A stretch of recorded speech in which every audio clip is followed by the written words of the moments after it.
Fenerbahce fans showed their disdain for Vladimir Putin from years back, but it still rings true.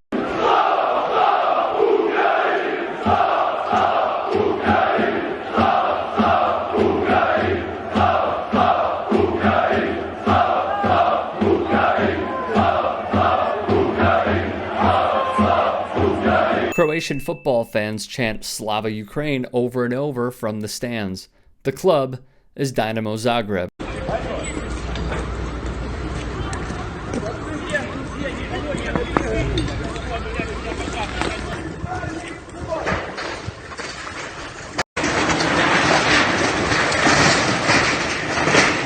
As the invasion continues,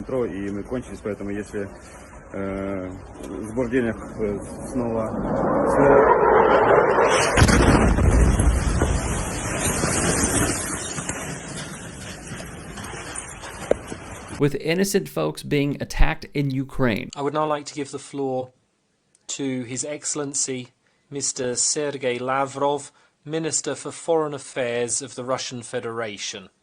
You have the floor, Excellency.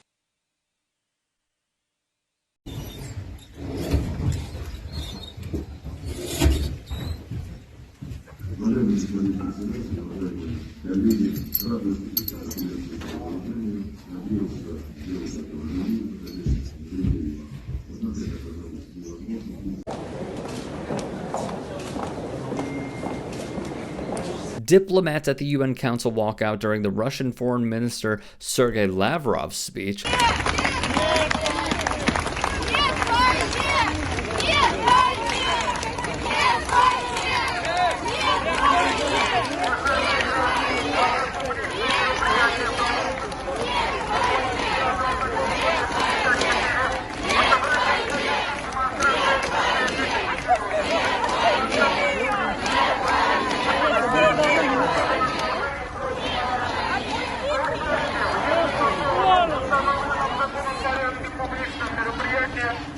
The protests in Russia continue as well.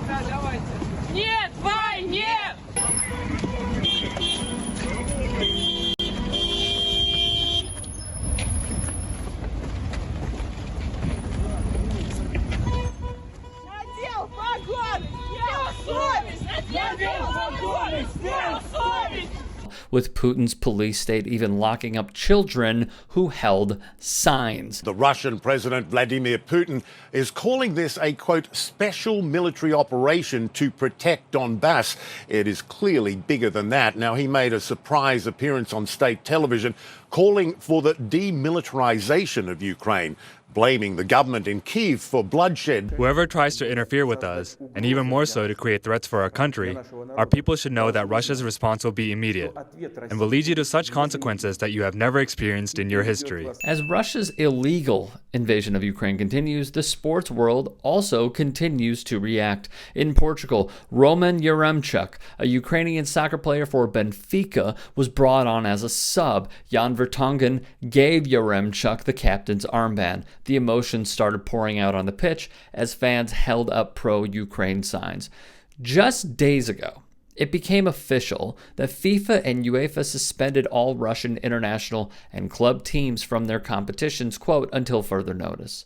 As it stands, Russia will not be able to play its World Cup playoff against Poland, scheduled for March 24th. The match was originally set to be hosted in Russia until FIFA announced on Sunday that Russia must play all upcoming international fixtures on neutral sites without fans under the name Football Union of Russia, which, let's be clear, has very meh vibes to it because we've seen this play out in sports before. With the Olympics, Vladimir Putin and Russia were found to be taking part in a state-sponsored doping scheme to benefit the Kremlin and improve their public image with their citizens. It led to massive wins. They won a rather surprising 33 medals at the Sochi Games, more than doubling the medal count from 2010.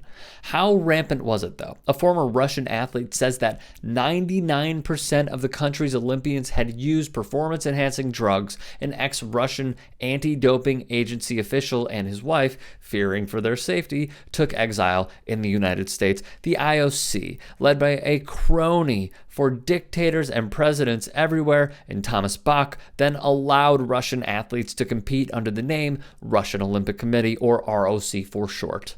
They were given a 2-year ban from the World Anti-Doping Agency in 2019 for its state-sponsored doping program. Let's keep it real here. This is crap. With a complete lack of historical perspective, FIFA initially proposed almost literally the same exact punishment, allowing Russia to continue to play, albeit under the name Football Union of Russia. Yeah, nobody will be able to figure out where that mystery team hails from, wrote Yahoo's Jay Busby, which I agree with. Under immense worldwide pressure, FIFA on Monday finally booted all Russian teams and clubs from international play.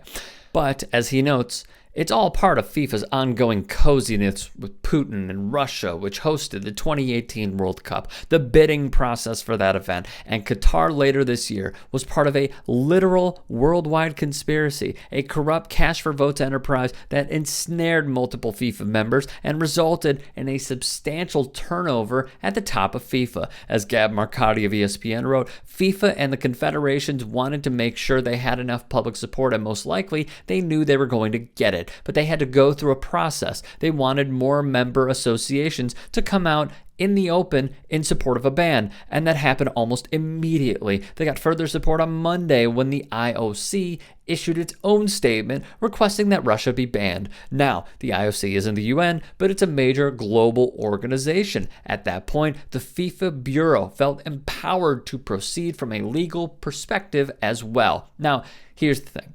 Russia can appeal FIFA's decision by taking their case to the Court of Arbitration for Sport. It's an independent body, and in the past, it's gone against major sporting organizations like it did when it overturned Manchester City's ban for violating financial fair play. Russia have a good record there as well. When the World Anti-Doping Agency banned Russia for 4 years for failing to comply with regulations, CAS reduced it to 2. And just last month, which is what everyone is aware of, at the Winter Olympics, it upheld Russia's decision to lift the provisional suspension on figure skater Kamila Valieva. So FIFA wanted to make its ban as legally watertight as possible. In the Paralympics, CNN reported Russian and Belarusian athletes will be allowed to participate as neutrals at the 2022 Games in Beijing. The decision means athletes from the two countries will compete under the Paralympic flag and will not be included in the medal table. To be clear, Vladimir Putin, like many other autocrats in the world,